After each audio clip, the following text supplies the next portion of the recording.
Depuis le dernier salon, Suzuki n'a visiblement pas chômé. C'est simple, depuis lors, ils ont lancé des hybrides rechargeables et des hybrides légers. Mais au final, Suzuki se présente toujours comme la marque de monsieur et madame tout le monde. Venez, on vous fait faire un tour.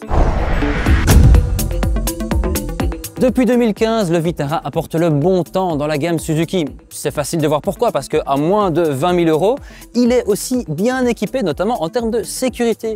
L'année dernière, Suzuki a introduit une toute nouvelle motorisation qui combine un 4 cylindres essence, un petit moteur électrique fort de 115 chevaux. Il consomme seulement entre 4 et 5 litres. Si vous cherchez quelque chose d'hybride et un petit peu plus grand dans la gamme Suzuki, il y a toujours cette Sways, une voiture qui est équipée d'une motorisation extrêmement économe à un point tel qu'elle passe facilement en dessous de la barre des 4 litres. Et en plus de ça, c'est un break spacieux dans lequel on pourrait facilement faire rentrer tout ce qu'on veut du célèbre magasin suédois bleu et jaune. Vous voyez de quoi je parle. Bon ok, secrètement, c'est une Toyota Corolla hybride avec des badges Suzuki. Il faut pas trop le dire, mais en même temps, est-ce qu'on peut vraiment leur en vouloir d'utiliser le meilleur hybride du monde? Un autre modèle Suzuki qui partage ses gènes avec un modèle Toyota, c'est ce Acros derrière moi. Secrètement, il partage ses gènes avec le RAV4. Sauf que chez Suzuki, il est uniquement en hybride rechargeable et avec la transmission intégrale.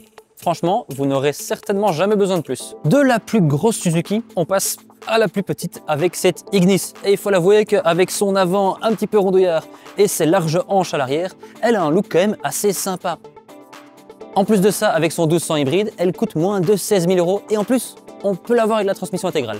L'année dernière, Suzuki a présenté son tout nouveau S-Cross et il est bien évidemment présenté au salon. À l'avant, sous le capot, on peut avoir le choix entre le moteur hybride du Vitara ou même carrément le petit moteur sympa de la Swift Sport. Et en plus de ça, à l'arrière, il y a 440 litres d'espace pour les bagages. Le prix, moins de 20 000 €. Au final, c'est l'espace du plus grand pour le prix du plus petit. Année après année, Suzuki se présente comme l'une des marques les plus fiables du marché. En plus de ça, ils produisent des moteurs économes, mais sans oublier le plaisir de conduite. Au final, Suzuki, ça reste la voiture idéale pour monsieur et madame tout le monde. On ne prend pas une Suzuki pour faire rougir ses voisins, mais plutôt pour rouler sans souci pendant plusieurs années. Merci d'avoir regardé cette vidéo. N'oubliez pas d'aller vérifier toutes les autres vidéos du Salon de l'Automobile 2023 et pourquoi pas vous abonner à la chaîne pour en voir encore bien plus. Nous, on se voit dans la prochaine. Salut!